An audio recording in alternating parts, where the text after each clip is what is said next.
Romanos capítulo 1. Eu, Paulo, servo de Cristo Jesus, escrevo essa carta. Deus me chamou e me separou para ser seu apóstolo, a fim de que eu anuncie a boa notícia do Evangelho de Deus. Há muito tempo, essa boa notícia foi prometida por Deus, por meio dos seus profetas e escrita nas Escrituras Sagradas. Ela fala a respeito do Filho de Deus, o nosso Senhor Jesus Cristo, o qual, como ser humano, foi descendente do rei Davi. E, quanto à sua santidade divina, a sua ressurreição provou, com grande poder, que ele é o Filho de Deus. Por meio de Cristo, Deus me deu a honra de ser apóstolo no serviço de Cristo para levar pessoas de todas as nações a crerem em Cristo e em serem obedientes a Ele. Entre essas pessoas estão vocês que moram em Roma, a quem Deus tem chamado para pertencerem a Jesus Cristo. Por isso eu escrevo a todos vocês que estão em Roma, todos vocês a quem Deus ama e a quem tem chamado para serem o seu próprio povo. Que a graça e a paz de Deus, o nosso Pai e o Senhor Jesus Cristo estejam com vocês. Em primeiro lugar, por meio de Jesus Cristo, dou graças ao meu Deus por todos vocês. Pois, no mundo inteiro, se ouve falar a respeito da fé que vocês têm. Eu sirvo a Deus com todo o meu coração, anunciando a boa notícia a respeito do seu Filho. Deus é testemunha de que digo a verdade. Ele sabe que eu sempre lembro de vocês e oro por vocês. Eu peço a Deus que, se for da sua vontade, Ele faça com que agora eu possa ir visitá-los, pois eu quero muito vê-los, a fim de repartir bênçãos espirituais com vocês para fortalecê-los. Quer dizer, para que nós animemos uns aos outros por meio da fé que vocês e eu temos. Meus irmãos, quero que saibam que muitas vezes resolveria visitá-los, mas fui impedido até agora de fazer isso, pois eu gostaria que o meu trabalho produzisse resultados entre vocês também, como tem acontecido entre outros não-judeus. Pois é meu dever pregar a todos, tanto os civilizados como aos não civilizados, tanto aos instruídos como aos sem instrução. É por isso que eu quero anunciar o Evangelho também a vocês que moram em Roma. Eu não me envergonho do Evangelho, pois ele é o poder de Deus para salvar todos os que creem, primeiro os judeus e também os não-judeus. Pois o Evangelho mostra como é que Deus nos aceita. É por meio da fé, no começo ao fim. Como dizem as Escrituras Sagradas, viverá aquele que, por meio da fé, é aceito por Deus. Do céu, Deus revela a sua ira contra todos os pecadores e todas as maldades das pessoas que, por meio das suas más ações, não deixam que os outros conheçam a verdade a respeito de Deus. Deus castiga essas pessoas porque o que se pode conhecer a respeito de Deus está bem claro para elas, pois foi o próprio Deus que lhes mostrou isso. Desde que Deus criou o mundo, as suas qualidades invisíveis, isso é, o seu poder eterno e a sua natureza divina, têm sido vistas claramente. Os seres humanos podem ver tudo isso nas coisas de Deus, que Deus tem feito e, portanto, eles não têm desculpa nenhuma. Eles sabem quem Deus é, mas não lhe dão a glória que ele merece e não lhe são agradecidos. Pelo contrário, os seus pensamentos se tornaram tolos e a sua mente vazia está coberta de escuridão.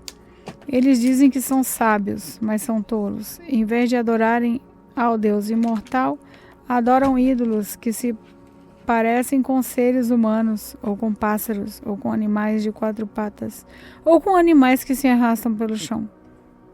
Por isso, Deus entregou os seres humanos aos desejos do coração deles, para fazerem coisas sujas e para terem relações vergonhosas uns com os outros. Eles trocam a verdade sobre Deus pela mentira e adoram e servem as coisas que Deus criou, em vez de adorarem e servirem o próprio Criador, que deve ser louvado para sempre. Amém. Por causa das coisas que essas pessoas fazem, Deus as entregou às paixões vergonhosas, pois até as mulheres trocam as relações naturais pelas que são contra a natureza. E também os homens deixam as relações naturais com as mulheres e se queimam de paixão um pelos outros. Homens têm relação vergonhosa uns pelos outros e por isso recebem em si mesmo o castigo que merecem por causa dos seus erros.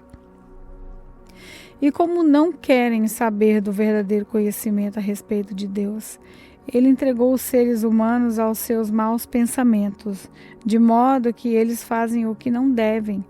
Estão cheios de todo tipo de perversidade, maldade, ganância, vícios, ciúmes, crimes de morte, brigas, mentiras e malícias, caluniam e falam mal uns dos outros, têm ódio de Deus e são atrevidos, orgulhosos e vaidosos. Inventam maneiras de fazer o mal, desobedecem os pais, são imorais, não cumprem a palavra, não têm amor por ninguém e não têm pena dos outros. Eles sabem que o mandamento de Deus diz que aqueles que fazem essas coisas merecem a morte, mas mesmo assim continuam a fazê-las. E pior ainda, aprovam os que fazem as mesmas coisas que eles fazem. Romanos, capítulo 2. Meu amigo, não importa quem você seja, você não tem desculpa quando julga os outros, pois quando você os julga, mas faz as mesmas coisas que eles fazem, você está condenando a si mesmo. Nós sabemos que Deus é justo quando condena os que fazem essas coisas, mas você que faz as mesmas coisas que condena nos outros, será que você pensa que escapará do julgamento de Deus? Ou será que você despreza a grande bondade, a tolerância e a paciência de Deus? Você sabe muito bem que Ele é bom e que quer fazer com que você mude de vida, mas o seu coração é duro e teimoso. Por isso você está aumentando ainda mais o castigo que vai sofrer no dia em que forem revelados a ira e os julgamentos juntos de Deus. Pois Ele condenará cada um de acordo com o que fez. Deus dará a vida eterna às pessoas que perseveram em fazer o bem e buscam a glória, a honra e a vida imortal. Mas fará cair a sua ira e o seu castigo sobre os egoístas e sobre os que rejeitam o que é justo a fim de seguir o que é mau. Haverá sofrimentos e aflições para todos os que fazem o mal, primeiro para os judeus e também para os não-judeus. Mas Deus dará a glória, a honra, a paz a todos os que fazem o bem, primeiro aos judeus e também aos não-judeus, pois Ele trata a todos com igualdade. Todos aqueles que pecam sem conhecer a lei de Deus se perderão sem essa lei. Mas todos aqueles que pecam conhecendo a lei serão julgados por ela. Porque as pessoas que Deus aceita não são aquelas que somente ouvem a lei, mas aquelas que fazem o que a lei manda. Aos não-judeus não tem a lei, mas quando fazem pela sua própria vontade o que a lei manda, eles são a sua própria lei, embora não temem a lei. Eles mostram pela sua maneira de agir que tem a lei escrita no seu coração. A própria consciência deles mostra que isso é verdade.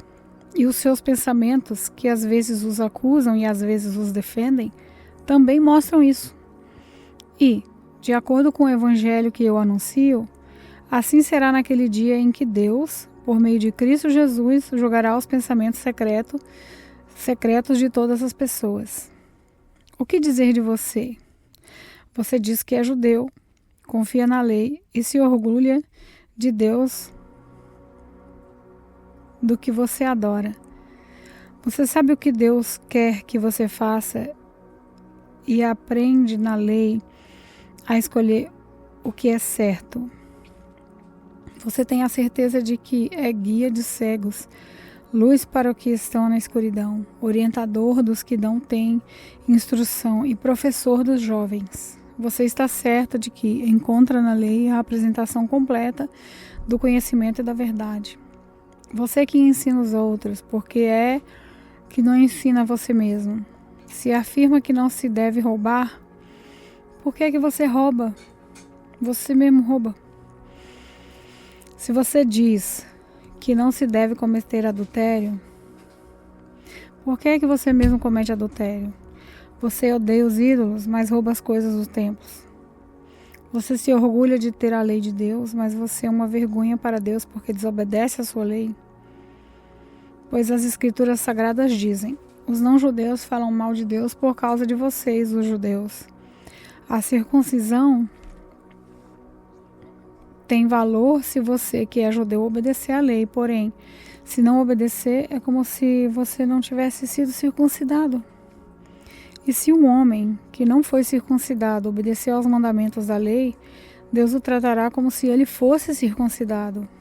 Assim, vocês judeus serão condenados pelos não-judeus, pois vocês desobedecem à lei, apesar de terem essa lei escrita e de serem circuncidados, enquanto os que não são judeus obedecem à lei, embora não sejam circuncidados. Portanto, eu pergunto: quem é judeu de fato e circuncidado de verdade? É claro que não é aquele que é judeu somente por fora e circuncidado só no corpo. Pelo contrário, o verdadeiro judeu é aquele que é judeu por dentro, aquele que tem o coração circuncidado. Isso é uma coisa que o Espírito de Deus faz e que a lei escrita não pode fazer. E o louvor que essa pessoa recebe não vem dos seres humanos, mas vem de Deus. Romanos capítulo 3. Então, qual é a vantagem de ser judeu? Será que ser circuncidado tem algum valor? Tem sim, e de muitas maneiras. E a primeira vantagem é que Deus entregou a sua mensagem aos cuidados dos judeus. Mas se alguns não foram fiéis, será que por isso Deus vai ser infiel? De modo nenhum. Que Deus continue a ser verdadeiro, mesmo que todas as pessoas sejam mentirosas, como dizem as Escrituras Sagradas a respeito dele, que fique provado que tu tens razão quando falas, e que sejas vencedor quando fores julgado. Mas, se as injustiças que cometermos servem para mostrar que Deus age com justiça, o que é que podemos dizer? Que Deus é injusto quando nos castiga? Eu falo aqui como as pessoas costumam falar. Claro que não. Se Deus não fosse justo, como poderia julgar o mundo? Não, mas digamos que a minha mentira faz com que a verdade de Deus fique mais clara, aumentando assim a glória dele. Nesse caso, por que é que devo ainda ser condenado como pecador? Então, por que não dizer: façamos o mal para que desse mal venha o bem? Na verdade, alguns têm me caluniado dizendo que eu afirmo isso, porém eles serão condenados como merecem. Então, será que nós, os judeus, estamos em melhor situação do que os não-judeus? De modo nenhum. Já mostrei que todos, judeus e não-judeus, estão debaixo do poder do pecado. Como dizem as Escrituras Sagradas, não há uma só pessoa que faça o que é certo. Não há ninguém que tenha juízo. Não há ninguém que adore a Deus. Todos se desviaram do caminho certo. Todos se perderam. Não há mais ninguém que faça o bem. Não há ninguém mesmo. Todos mentem e enganam sem parar. Da língua deles saem mentiras perversas e dos seus lábios saem palavras de morte, como se fossem veneno de cobra. A boca deles está cheia de terríveis maldições. Eles se apressam para matar.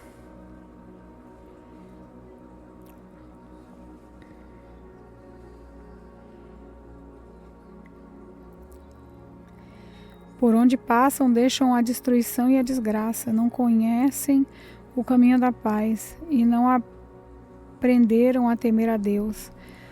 Nós sabemos que tudo o que a lei diz e é dito para que os que vivem debaixo da lei, isso a fim de que todos parem de se justificar e a fim de que todas as pessoas do mundo fiquem debaixo do julgamento de Deus.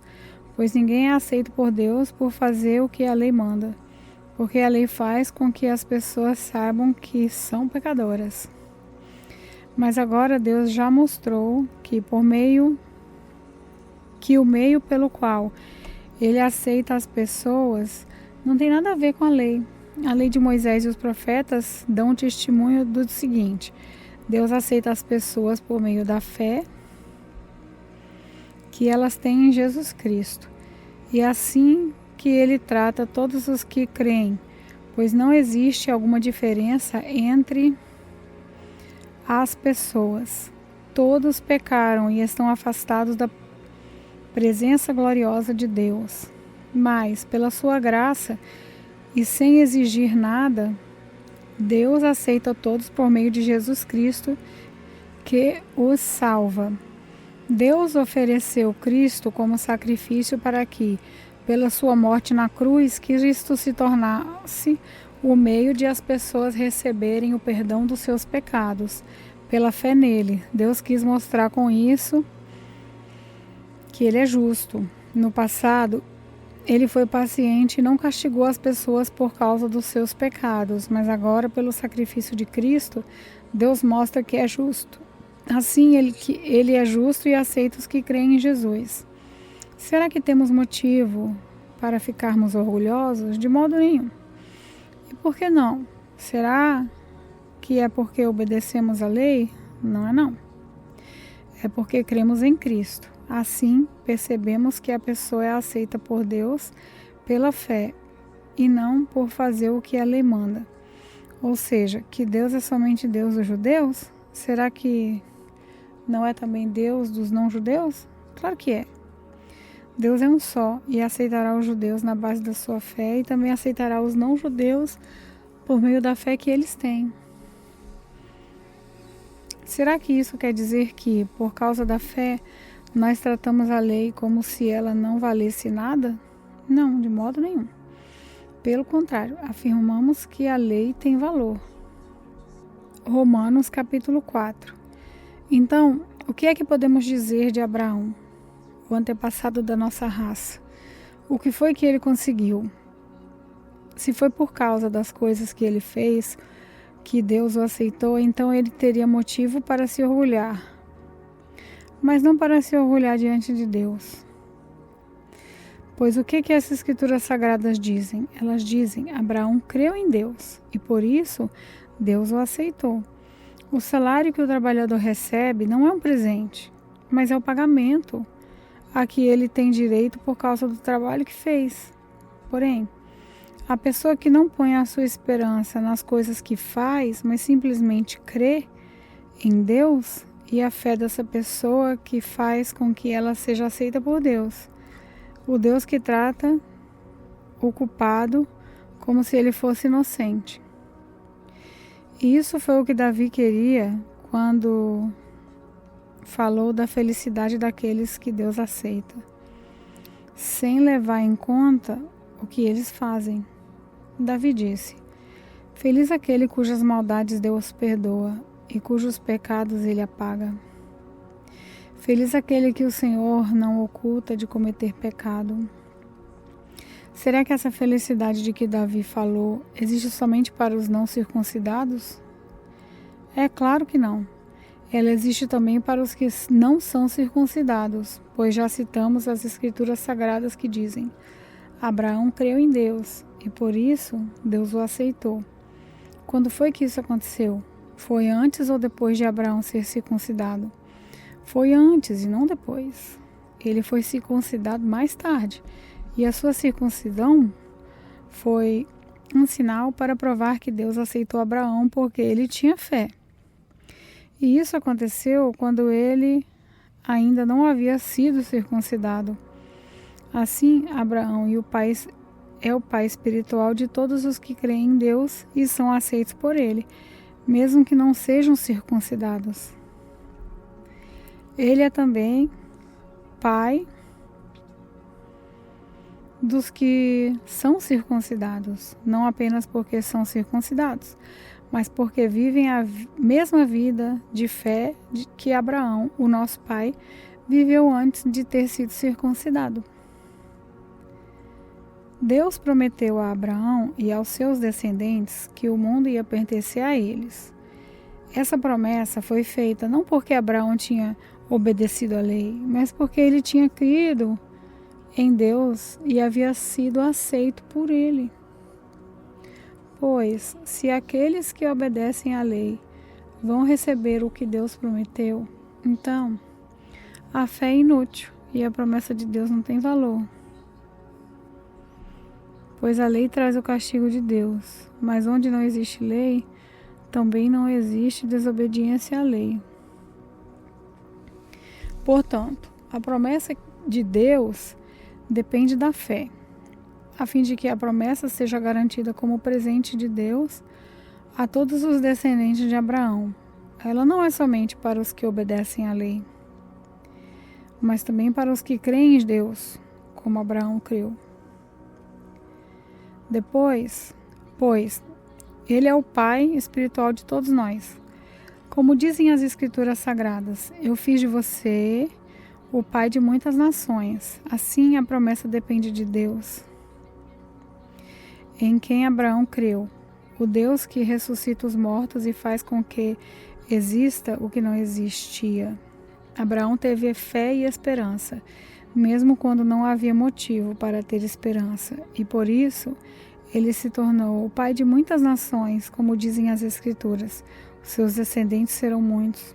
Abraão tinha quase 100 anos, mas mesmo quando ele pensou a respeito do seu corpo, que já estava como morto, ou quando lembrou que Sara não podia ter filhos, a sua fé não enfraqueceu. Abraão não perdeu a fé, nem duvidou da promessa de Deus. A sua fé o encheu de poder, e ele louvou a Deus, porque tinha toda a certeza de que Deus podia fazer o que havia prometido. Por isso, Abraão, por meio da fé, foi aceito por Deus. As palavras "foi aceito" não falam somente dele, falam também de nós, que seremos aceitos. Nós, os que cremos em Deus, o qual ressuscitou Jesus, o nosso Senhor. Jesus foi entregue para morrer por causa dos nossos pecados e foi ressuscitado a fim de que nós fôssemos aceitos por Deus.